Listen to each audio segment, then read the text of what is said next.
आजपर्यंत आपण निवडणुका अनेक पाहिल्या असतील, त्यामध्ये विजय आणि पराजय झाला असेल, EVMला दोष दिला असेल. मात्र इतिहासात पहिल्यांदा असं घडतंय की विरोधी पक्षात असलेला एखादा तिथला म्हणजे राजकारणातला तिथला विरोधी पक्षात असलेले नेते जे आहेत त्यांनी स्ट्रॉंग रूमला स्वतःच्या पक्षाचं एक कवच दिलेलं आहे आणि ते का दिलेलं आहे हे आपण जाणून घेणार आहोत. माझ्यासोबत समाजवादी पक्षासोबत गठबंधन असलेले एक नेते आहेत, आपण त्यांच्याकडनं जाणून घेऊया.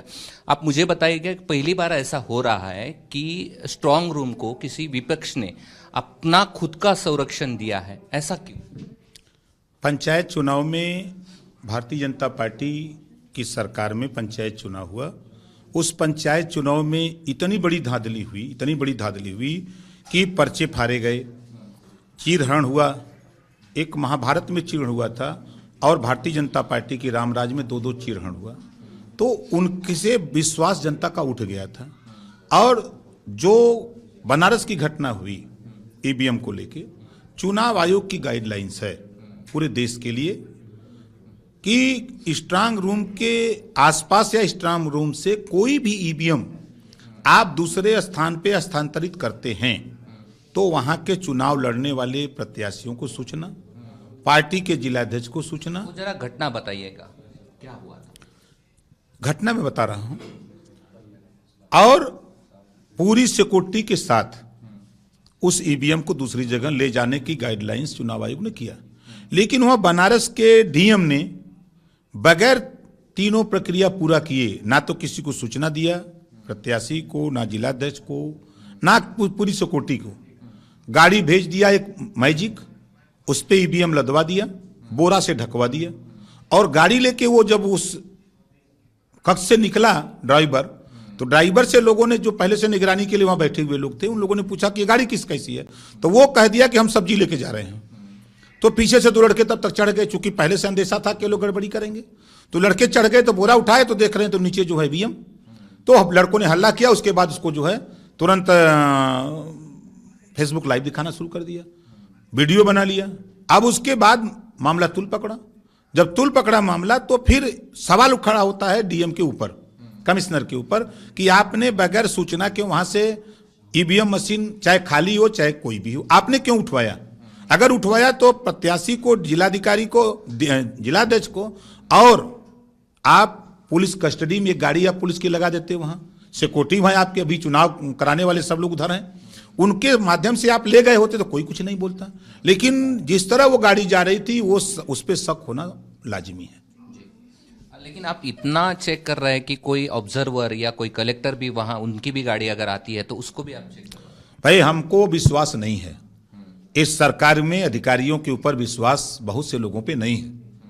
जिस तरह इन लोगों ने पंचायत चुनाव में गड़बड़ी किया, इस नाते इनके ऊपर प्रश्न उठता है. अब जो बनारस की घटना ही हुई, तो अब मान लिया कि हम लोग गलत हैं, तो चुनाव आयोग तो गलत नहीं ना है. उन्होंने DM और कमिश्नर को मतगणना से विरत क्यों किया? सजा दिया ना कि आपने गलती किया, एक्सेप्ट किया ना चुनाव आयोग ने कि इन्होंने गलती किया, तो उस गलती का दिया ना. तो हम लोग कहां गलत हैं? हम लोग तो अपनी निगरानी, जो लोगों ने हमको वोट दिया है वो लोग हम लोगों से कहते हैं कि देखो भाई, वोट की चोरी हो सकती है, मशीन में गड़बड़ी हो सकती है, मशीन की रखवाली करो. तो हमारे लोग 75 जिले में अपने मशीन की रखवाली के लिए बैठे हैं. अब वहां कोई भी अधिकारी जा रहा है तो अधिकारी की ड्यूटी है कि प्रत्याशी को सूचना दे. जब आप वहां पूरी फोर्स लगा दिए हो, चाहे आप मिलिट्री लगाए हो, चाहे जो भी फोर्स लगाए हो, कि अब ये स्ट्रांग रूम खुलेगा 10 तारीख को, तो फिर गाड़ी लेके वहां क्या करने जा रहे हो? अगर आप जा रहे हो तो आपकी ड्यूटी है कि वहां प्रत्याशी से बता दो, चलो हम चल रहे हैं चेक करने, उनको लेके जाओ. बगैर सूचना के आप गाड़ी लेके हिलोगे तो भाई शंका तो स्वाभाविक है, आदमी तो पूछेगा. आप खुद भी BJP में रह चुके हैं, तो ऐसा ही होता है, EVM हैक होती है, ऐसा कुछ आपको पता है? देखिए, BJP के लोग कुछ भी कर सकते हैं. आप थे ना BJP? नहीं, हमारे चुनाव के बाद था ना, चुनाव में था. ये कट सत्य है कि BJP के लोगों पर भरोसा हमारा और हमारे मोर्चे का नहीं है. ये लोग झूठ बोलने वाले लोग हैं, ये धोखा देने वाले लोग हैं, ये संविधान को मानने वाले लोग नहीं हैं, ये आरक्षण खत्म करने वाले लोग हैं, ये किसानों का काम की धन दुगना करेंगे, और 50 किलो बोरी से 50 किलो खाद की चोरी कर लिया. और तो और किसानों को जो आवारा पशु ला के खड़ा कर दिया कि दिन भर किसान खेती में काम करता है और रात को डंडा लेके फसल अगोड़ता है अपनी. ये उसके निजात के लिए इनके पास उपाय नहीं है।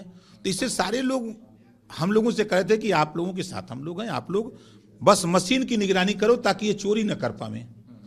रिजल्ट क्या होगा कल का, क्योंकि टीवी पर जो आंकड़े दिखा रहे हैं उसके बारे में आपका? देखिए, बंगाल में आपने देखा, यही जो एग्जिट पोल आ रहे थे, यही एग्जिट पोल 2/3 भाजपा को जिता रहे थे, लेकिन ममता दीदी की सरकार बन गई। यही एग्जिट पोल दिल्ली में 2/3 बहुमत बीजेपी को दिखा रहे थे और केजरीवाल जी की सरकार बन गई। यही एग्जिट पोल दिखा रहे थे राजस्थान में कि बीजेपी 2/3 सीट से आ रही है, अशोक गहलोत की सरकार बन गई। यही छत्तीसगढ़ में ये लोग गए तो यही एग्जिट पोल शुरू किया कि पूर्ण बहुमत की सरकार 2/3 बहुमत से बना रही है बीजेपी। हाल क्या हुआ, चारों जगह फेल हो गए। अब 4 प्रमाण मैंने आपको दिया ना, चारों जगह ये फेल हो गए। और यहाँ उत्तर प्रदेश में भी वही हाल होगा, ये सारे एग्जिट पोल फेल होंगे। कल आप देखिएगा जो रिजल्ट आएगा वो समाजवादी पार्टी गठबंधन के पक्ष में होगा। हे होते ओम प्रकाश राजभर आणि त्यांनी स्पष्ट म्हटलेलं आहे की उद्या जो निकाल येणार आहे तो समाजवादी पक्षाकडनं असणार आहे आणि निश्चितच त्यांनी EVM मशीनला सिक्युरिटी यासाठी दिली आहे की एक मशीन या ठिकाणी बाहेर पाहायला मिळाली आणि त्यामुळे त्यांच्या सगळ्याच उत्तर प्रदेशमध्ये जेवढे मतदारसंघ आहेत जिथे स्ट्रॉंग रूम आहेत, जिथे EVM ठेवलेले आहेत, तिथे समाजवादी पक्ष आणि त्यांच्यासोबत असलेल्या सर्व पक्षांचे कार्यकर्ते रात्रभर जागून या ठिकाणी EVMचं संरक्षण करत आहेत. कॅमेरामन धनंजय दारुंटेसह मी कृष्णा केंडे, ABP माझा, उत्तर प्रदेश. ABP माझा, उघडा डोळे बघा नीट.